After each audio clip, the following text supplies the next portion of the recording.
वक्त info news के YouTube channel को सब्सक्राइब कीजिए और हमारी हर आने वाली वीडियो के नोटिफिकेशन के लिए बेल आइकॉन प्रेस करना ना भूलें।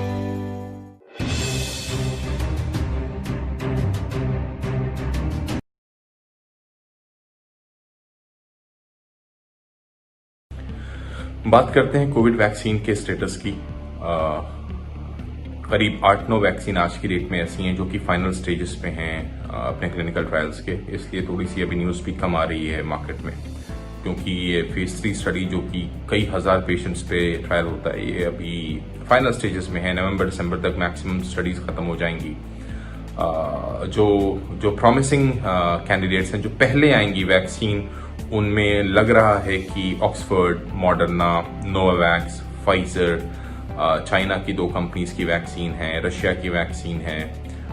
ये सारी वैक्सीन्स अगले साल के फर्स्ट क्वार्टर तक हर हाल में लॉन्च हो जाएंगी। अभी आपने ये भी देखा होगा, सुना होगा कि बीच में ट्रायल्स कुछ दिन के लिए रोक दिए गए, जैसे अभी J&J का स्टडी रुकी हुई है कोई एक साइड इफेक्ट होने की वजह से। उस पर ज्यादा ध्यान देने की और चिंता करने की बात नहीं है, क्योंकि ये बड़ा यूजुअल सा प्रोसेस है। एक एग्जाम्पल देता हूं आपको कि अगर राह चलते किसी इंसान को हार्ट अटैक होता है, मर जाता है, तो यही कहा जाता है कि ठीक है हार्ट अटैक हुआ, मर गया। लेकिन अगर वो इंसान किसी ट्रायल में पार्टिसिपेट कर रहा है, चाहे वो वैक्सीन का ट्रायल हो या किसी ड्रग का ट्रायल हो, तो सबसे पहला सवाल आता है कि ऐसा तो नहीं कि ये उस दवा की वजह से, उस वैक्सीन की वजह से जो कि अभी रिसर्च में है, उसकी वजह से कुछ ऐसा हुआ हो। तो जहां 30-40 हजार पेशेंट पे ट्रायल हो रहा है, 30-40 हजार लोगों पे ट्रायल हो रहा है, तो ऐसे एक आध केसेस बिल्कुल सामने आते हैं और ट्रायल्स को कुछ दिन के लिए रोका जाता है ये पता करने के लिए कि ऐसा तो नहीं ट्रायल की वजह से या उस वैक्सीन की वजह से कुछ एडवर्स इफेक्ट हुआ है बॉडी पे या उस पेशेंट पे, उस सब्जेक्ट पे। तो अभी जैसे ऑक्सफोर्ड का ट्रायल कुछ दिन के लिए रुका, फिर J&J का रुका है, उस पर ज्यादा चिंता करने की बात नहीं है। ये बड़ा यूजुअल प्रोसेस है किसी भी दवाओं के रिसर्च में, ऐसा ही होता है। तो वैक्सीन आएगी। दूसरा इंपॉर्टेंट फैक्टर ये है कि वैक्सीन आने के बाद हमें मिलेगी कब तक, उसमें टाइम लगेगा, क्योंकि मैन्युफैक्चरिंग पूरी दुनिया को चाहिए। 700 करोड़ से ज्यादा की आबादी है, 120-30 करोड़ इंडिया में है। मैन्युफैक्चरिंग एक चैलेंज होगा जिसके लिए गवर्नमेंट और फार्मा कंपनीज तैयारी कर रही हैं कि जितनी जल्दी वैक्सीन आती है उसके साथ ही साथ लोगों को वैक्सीन मिलना भी शुरू हो जाए। सबको एक साथ तो नहीं मिलेगी, इसलिए जब तक वैक्सीन नहीं आ रही है इम्पॉर्टेंट है कि आप जो प्रिकॉशंस हैं उसको लें। जैसे मास्क, आप मान के चलें कि mask is equivalent to vaccine.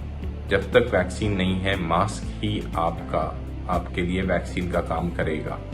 Face mask और हैंड सैनिटाइज करना, सोशल डिस्टेंसिंग। इंडिया में मैं सिंगापुर में रहता हूं, लेकिन फिर भी मैं देखता रहता हूं वीडियोस इंडिया की आ रही है। लोग पार्टीज कर रहे हैं, लोग घूमने जा रहे हैं, मास्क का कहीं नामो निशान नहीं है। डर खत्म हो चुका है। लगता है अभी तक नहीं हुआ तो कभी नहीं होगा, ऐसा नहीं है। अभी तक नहीं हुआ इसका मतलब यह है कि आपको कभी भी हो सकता है अगर आपने केयर नहीं किया, और वो केयर फैक्टर मिसिंग दिख रहा है मुझे इंडिया में। लोग बाहर जा रहे हैं, मास्क लगा भी रहे हैं तो रास्ते में निकाल के पॉकेट में रख लिया। सब गलत है। आई मीन आप लोग, आपकी सेहत, आपकी जान आपके हाथ में है। ये पैंडेमिक कोविड उतना ही सीरियस आज भी है जितना सीरियस आज से 6 महीना पहले था। कुछ चेंजेस नहीं आए हैं। पेशेंट्स और बढ़ गए हैं, हॉस्पिटल्स में बेड्स की कमी है, तो इसको और चिंता करने वाली बात है। चिंता इसलिए क्योंकि अगर आपने केयर नहीं किया तो आप प्रॉब्लम में पड़ सकते हैं।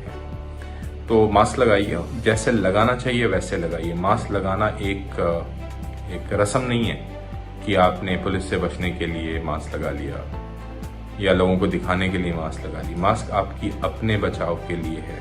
मास्क को वैक्सीन समझ के ही यूज कीजिए, क्योंकि वैक्सीन सबको मिलते मिलते मेरा ख्याल है 1-2 साल लग जाएगा। उसके पहले कोई ऑप्शन ही नहीं है वैक्सीन मिलने का। वैक्सीन जनवरी-फरवरी में आने की खबर से खुश मत होइए। आपकी खुशी की बात यह है कि हाँ चलिए कुछ आ गया है, कुछ वैक्सीन अवेलेबल है, लेकिन आपको मिलेगी नहीं फौरन। आपको जब तक वैक्सीन नहीं मिलती है तब तक आपको केयर करना है। वो केयर फैक्टर मिसिंग है, उसको वापस लाइए, तभी हम कोविड से बच सकते हैं इंडिया में। और कंट्रीज को देखिए, फॉर एग्जाम्पल मैं सिंगापुर में हूँ। यहाँ डेली के केसेस 1 या 2 आ रहे हैं मैक्सिमम।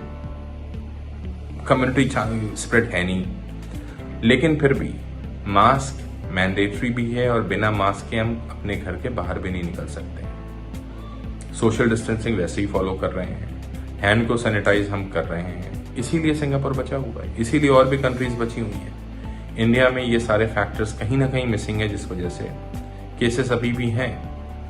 और अगर हमारी देश की जनता ये सारे केयर आज से बहुत सीरियसली स्टार्ट करते तो हमारे इंडिया के केसेस कल से कम हो जाएंगे। अगले 14-15 दिन बाद से हमें कम होते दिख जाएंगे केसेस। तो जब तक वैक्सीन नहीं आती है, ऑफ कोर्स ध्यान दीजिए, मास्क का इस्तेमाल कीजिए, हैंड सैनिटाइज कीजिए, सोशल डिस्टेंसिंग का पालन कीजिए। मैंने ये वर्ड कई बार यूज किया है क्योंकि यही की है, इसके अलावा दूसरा कोई ऑप्शन ही नहीं है। इसलिए मैंने अपने इस पूरी बात में मैंने कई बार इस वर्ड को यूज किया है, क्योंकि यही है और कुछ है ही नहीं आपके पास।